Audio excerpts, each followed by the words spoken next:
Todos hacemos lo que hemos aprendido a hacer antes. Nacemos con muy pocas cosas en nuestra capacidad para manipular y para actuar. A medida que vamos viviendo, sin darnos cuenta, las personas que están a nuestro alrededor, los acontecimientos que están a nuestro alrededor, nos van aproximando realidades psicológicas que troquelan nuestra personalidad. Al final, cuando somos adultos, somos la suma de una serie de aprendizajes.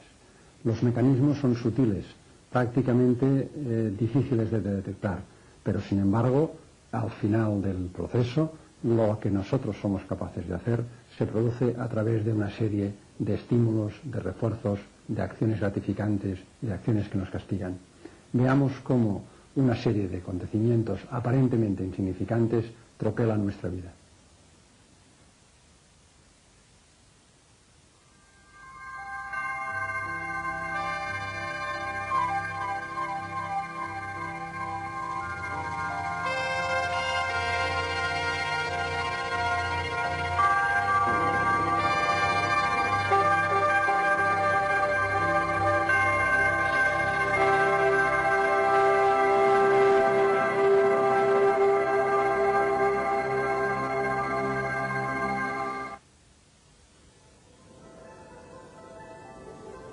Para cualquier animal, el juego se llama supervivencia.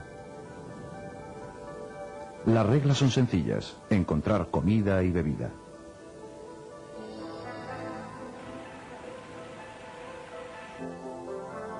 Encontrar refugio y evitar depredadores y ambientes hostiles.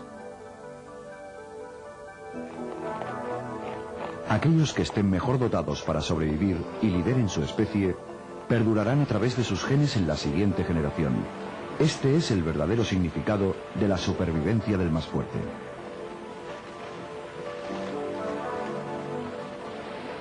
Afortunadamente, la naturaleza nos tiende una mano. Proporciona a los animales un conjunto de habilidades internas heredadas que entran en funcionamiento al nacer o muy poco después. Estas habilidades es lo que llamamos reflejos. Algunos reflejos, como por ejemplo mamar, facilitan los soportes biológicos necesarios para la supervivencia.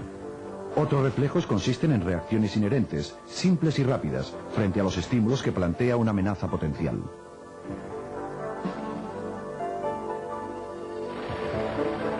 Por otro lado, la naturaleza también aporta unos patrones de reacción más complejos, conocidos como patrones de acción fija. Por ejemplo, el viaje que cada año realiza el salmón río arriba hacia su lugar de desove.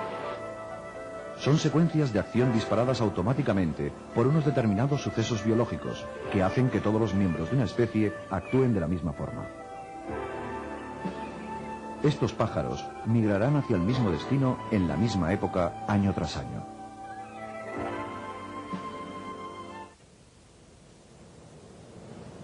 Cuando nos dedicamos a observar animales más evolucionados, vemos que su comportamiento no es tanto como la repetición de una misma vieja canción, sino más bien una serie de variaciones de un individuo a otro. El comportamiento de estos animales se adapta mejor a los cambios circunstanciales. Esto se debe a su capacidad de aprendizaje.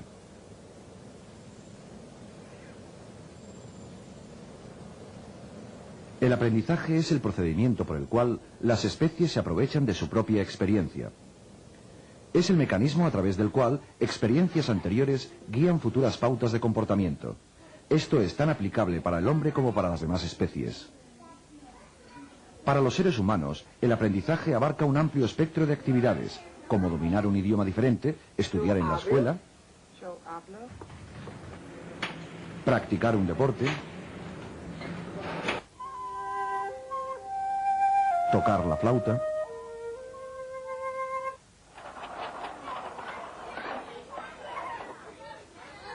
En el proceso de aprendizaje se modifica el comportamiento del individuo.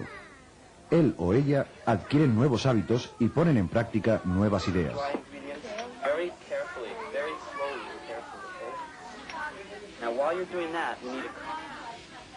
Un nuevo comportamiento puede cambiar a su vez el entorno, acercándolo más al bienestar del individuo. El aprendizaje nos permite hacer dos cosas importantes en la búsqueda de la supervivencia. En primer lugar, prever el futuro a partir de experiencias pasadas.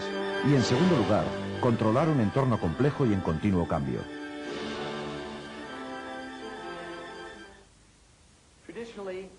Tradicionalmente, el aprendizaje se ha estudiado en laboratorios como este, utilizando animales, en parte porque es más fácil realizar experimentos controlados con animales que con personas. Y también porque los animales, en algunos aspectos básicos, se comportan como lo haría un ser humano. Como resultado, los psicólogos especialistas en comportamiento han llegado a conclusiones no solo acerca del comportamiento animal, sino también de la naturaleza humana. Todas estas conclusiones se pueden aplicar como técnicas de mejora del aprendizaje, y es que, en definitiva, todos hemos nacido para aprender. Sorprendentemente, una de las figuras más importantes en el estudio del aprendizaje, Ivan Pavlov, no dedicó sus investigaciones a este campo, por lo menos no al principio. Pavlov, un renombrado científico ruso, fue galardonado con el Premio Nobel de Psicología y Medicina en 1904. Como muestran estas imágenes, Pavlov inicialmente investigó los procesos de digestión y la acción de las glándulas salivares. Desviando la saliva de un perro a unos tubos de ensayo, podía medir con exactitud la cantidad de saliva que producía durante la digestión y en qué momento la producía. En el mismo instante en que le presentaban la comida, el perro comenzaba a producir saliva, debido a la existencia de un reflejo heredado, el reflejo de salivación. Sin embargo, después de algunas repeticiones del experimento, ocurría algo extraño. El perro salivaba antes de que le acercaran la comida. El simple hecho de verla era suficiente para estimular el babeo. El hecho de contemplar el plato de comida, o incluso oír los pasos de Pavlov o sus ayudantes, era suficiente para disparar este reflejo interno. ¿Qué es lo que le ocurría para que se produjera esta reacción? Pavlov decidió descubrirlo variando sistemáticamente el estímulo y midiendo las reacciones del perro. Utilizó metrónomos, luces y campanas como estímulos. Todos ellos funcionaron como elemento sustitutorio de la comida. Lo que importaba no era el tipo de estímulo que se usaba, sino el hecho de que era una señal inequívoca de que la comida estaba en camino. Pavlov había descubierto un tipo fundamental de aprendizaje, llamado condicionamiento clásico. Un estímulo original, comida, provoca una respuesta automática no aprendida, saliva. Ambos, estímulo y respuesta, ocurren de forma natural, son incondicionados. Entonces, un segundo estímulo, neutral, que nunca provocaría la respuesta incondicionada por sí mismo, se introduce justo antes de la presentación del estímulo original.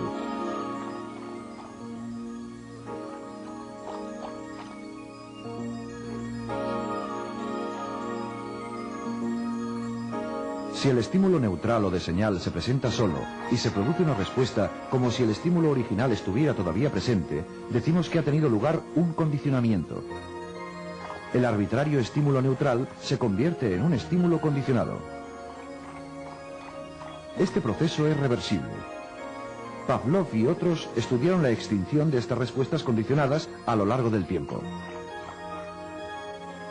Cuando el sujeto aprende que el estímulo condicionado deja de ser una señal del evento deseado, el proceso de adquisición se invierte y la conexión aprendida se debilita gradualmente.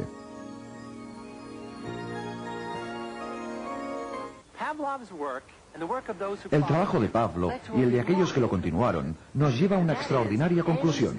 Cualquier estímulo que un organismo puede percibir es capaz de provocar cualquier reacción que el organismo sea capaz de realizar.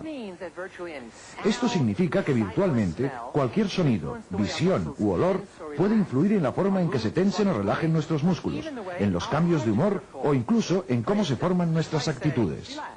Veamos un ejemplo. Si yo digo relájese y a la vez hago esto, le produciré un sobresalto. Después de 5 o 6 veces de aparejar el relájese y el disparo de pistola, simplemente diciendo la palabra relájese, generamos una respuesta negativa antes que la normal reacción aprendida.